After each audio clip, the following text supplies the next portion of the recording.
Hello, it's your favorite sports Unc here. Don't forget to hit that subscribe button to join the fastest growing community on YouTube. Remember, Nightcap doesn't happen without you. So please subscribe or you're going to make Ocho cry.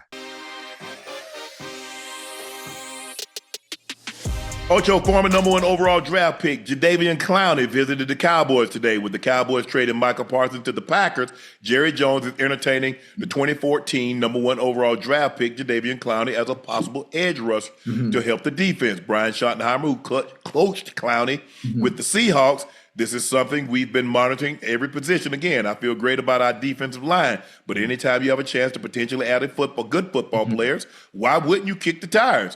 Ocho, would Jadeveon Clowney help? Absolutely he will. Listen, Jadeveon Clowney is going to get after your quarterback. Jadeveon Clowney is good against the run. He's a disruptor. He can add some help. He's not Micah Parsons. He's not that, but he can add an addition on that offensive line, coming in similar to maybe not all 3 downs, but coming in on 3rd downs. And rotate that defensive line and keep everybody fresh. That's I'm not sure why they didn't sign him yet. I'm not sure what they're waiting on. He should be able before week 4 happens, he should be on that field. Yeah, me personally, watching him, obviously went to the University of South Carolina where my brother went, so obviously I had a little vested interest because I still root for the Gamecocks, even though I didn't play there. My brother played there. I just don't think that Jadeveon Clowney ever lived up to what we thought he was going to be. If you go back and look at his sophomore year, Ocho. Yeah. That Michigan game. Man, what he was doing, he was really ripping people's necks off and pooping down their throat. Yeah. I was like, well, what is this? We had never seen somebody like that. Yeah. I mean, he was violent. And that's what when I'm looking at a defensive player, Ocho, especially a defensive lineman or linebacker, I want violence. Yes. I want somebody that's going to strike and be and not be ashamed of like, my job is to punish you. Yes, sir. And I just when I look at him, I was like, bro, the guy. I mean, look how big he was. Look at the 40 times that he ran. Look at his first step. Look at his short shuttle. I mean, he could do it all. I mean, tremendous first step. You know who I thought he was gonna be like? Ooh. I said this is the second coming of Javon Curse. Ooh, that's who I thought he was gonna be like. That's a good one. Listen, there's not very many that have been like the freak. But again, what we saw from him in college, we expected to see it in NFL. He was good, but he wasn't great. Nope.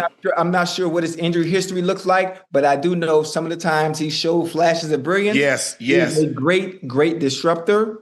And I know he can get after the quarterback. He has a great motor, great energy, and I think he'd be a great addition to the Dallas Cowboys. I'm not sure. Once he came in, there shouldn't have been no watching practice. Hell, he should have been in practice. Yes. He should have been in practice. So I'm excited for him. It's a great addition for the Cowboys and that defense. And they need it because the first game we saw them play, they got no pressure. No. They got no goddamn pressure. They didn't. At all. And the thing, you think about it, Ocho, who was he playing beside? J.J. Watt. J.J. Watt, yeah. J.J. Watt is the defensive player of the year. So that means I'm getting one-on-one. I wish you would. I wish you would slide that protection to 99 and leave me one-on-one. One-on-one, yeah. Can you imagine if look how Aaron Donald was when Von he was already Aaron Donald, and then you put Von Miller and you put Leonard Floyd outside of him. You remember what he looked like? Yeah. That's what Jadeveon Clowney was supposed to be. Right. When you got a Hellraiser on one side, you best believe I'm kicking ass and taking names. Your ass. Kick this ass too. Left guard. Kick his ass. Center. Back out of bounds. Yes. Yeah.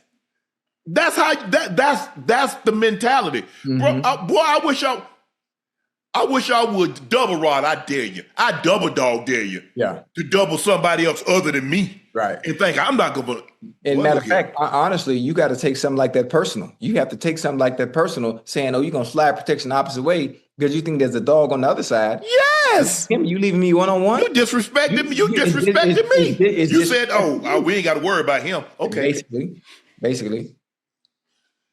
I tell you what, by third quarter, now JJ about to eat because y'all got to bring this left tackle. Y'all got to bring some help because I'm gonna tear his ass up.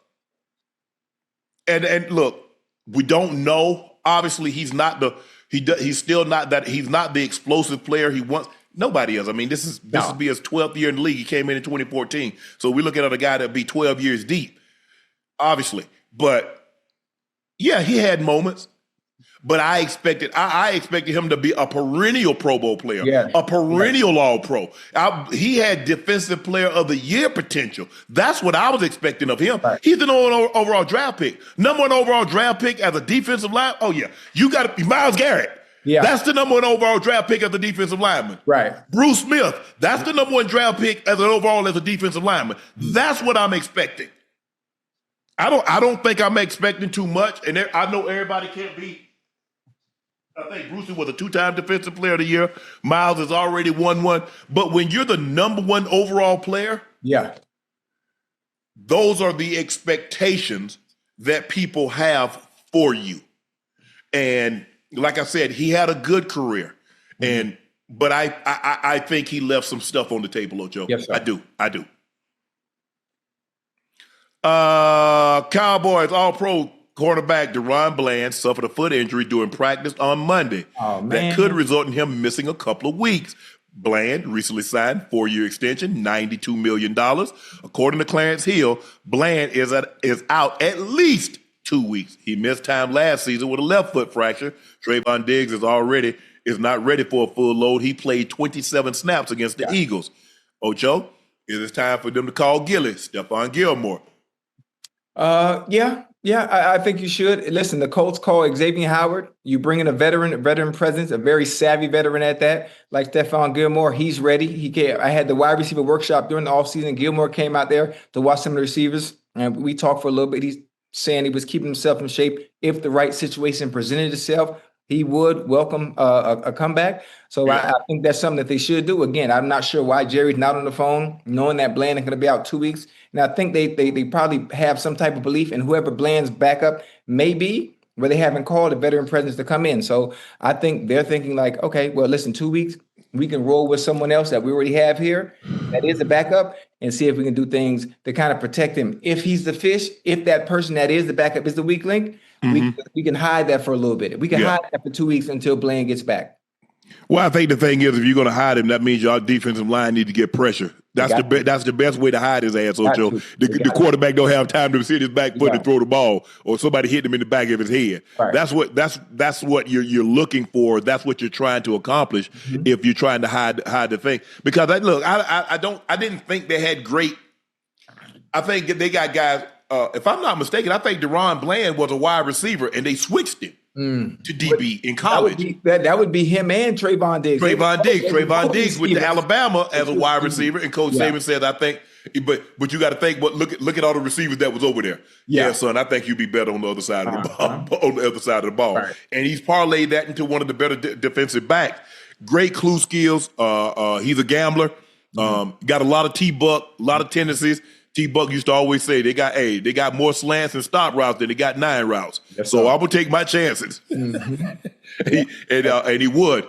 But I agree with you. I think you have to look at Gilly. I don't know how much Gilly has left in the tank. Clearly, he's not the defensive player of the year, Stephon Gilmore. Nobody expects that. Right. But is he better than the guy that you could potentially call up, or you could potentially slide in that slot? Yes. That's the question that Jerry and the coaching staff and the higher ups, the brass, those are the decisions that they would need to make. Yeah, absolutely.